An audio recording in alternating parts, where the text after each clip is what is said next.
Hi mga Diyo! For today's video, another day, another mini vlog. Sa gagawin ko nga ngayon, naalala ko si Apong Taba. Si Apong Taba ay nanay ni Don Tatay. Naalala ko nga siya kasi ito yung naging pamana niya sa akin. Siya nga yung nagturo sa akin kung paano maglaro nito. Nakakatuwa nga dahil sa lahat ng ipapamana niya, ito pa yung napili niya. Ikaw, Jo, anong pinamana sa'yo ng lola mo? O siya, dito na muna tayo sa ginagawa ko. Size nga ng cake, 7x4. Chocomice nga ang napili ni client. Yung frosting niya, kulay gray, pero ang flavor nito is mocha. Tapos, yung nilagay kong ganache is Toblerone siya na dark Toblerone. Bigla akong nakalimutan yung sasabihin ko.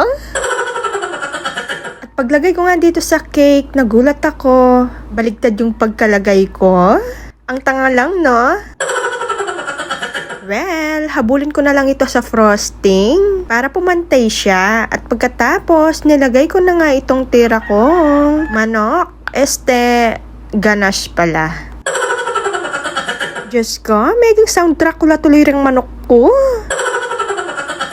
Pagkatapos, maglalagay lang tayo ng mga dowels. Siguro yung iba magtatanong kung bakit tayo naglalagay ng mga ganito. Para po, hindi dumulas yung cake. Pagkatapos, linisin lang natin yung board natin. March 27 nga, in-order na sa akin to, kaya lang, namove nga siya. Biglang nag-chat nga si client ng March 26 na kung pwede, imumove daw. Nung una nga, sabi niya, cancel. Akala ko nga cancel talaga. Nagulat nga ako kasi okay na lahat. Nakapag-bake na ako, nakagawa na ako ng mga toppers. Tapos biglang mag-chat sa akin na cancel daw. What? Hindi pwede. Kinabahan ako ng very light kasi hindi ako nag-ask sa kanya ng down payment. Although kilala ko naman siya at malapit siya sa akin, kaya hindi na ako nag-ask ng ganon. Pero nung nag-message siya sa akin at sinabi niyang cancel, ay nako, kinabahan ako at sabi ko, from now on, sinabi ko, kahit kilala ko ay magkakaroon ng kalahating down payment or 1/4 ganon. Ayaw ko kasing dumating ako sa point na biglang magka-cancel yung client tapos walang down payment. Diba nakakakaba yun? Kaya sa mga mag-o-order sa akin, may down payment na po tayo. Bumalik nga tayo kay client. Linawin ko lang, hindi po siya nag-cancel. Nag-move lang po siya. Dahil yung pagbibigyan niya nito is hindi siya naghanda nung birthday niya. Ginanap niya nga ito nung April 7, kaya naman na-move yung cake.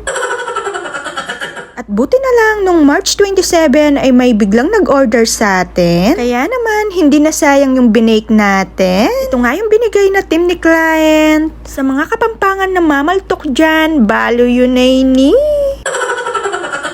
Kwahoy slay pa ng apo ko. Yay! At syempre, montage, pasok!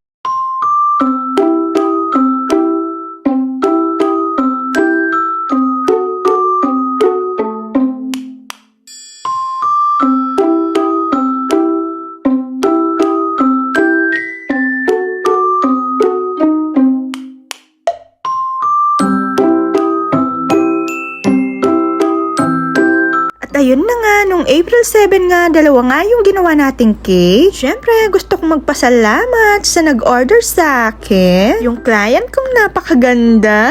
Thank you, Kasmar, sa uulitin. Dahil natuwa nga ako sa dalawang cake na to, kaya naman, nagpa-picture nga ang person. Yay! Pagkatapos ko nga magpa-picture, ay binalot ko na nga ito. Message nga si client na papunta na daw sila. For the pickup nga tayo. Kaya naman, dali-dali ko na nga itong binaks. Ayaw ko kasi maghintay si client. Buti na lang, patapos na ako nang biglang dumating siya. This is the security.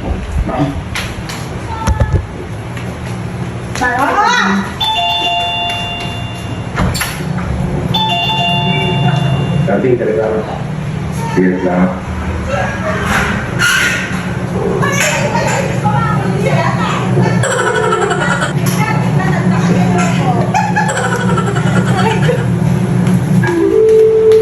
Kala ko yun na ito! Tayo! Jikas! Ito po na! Nga? Jikas!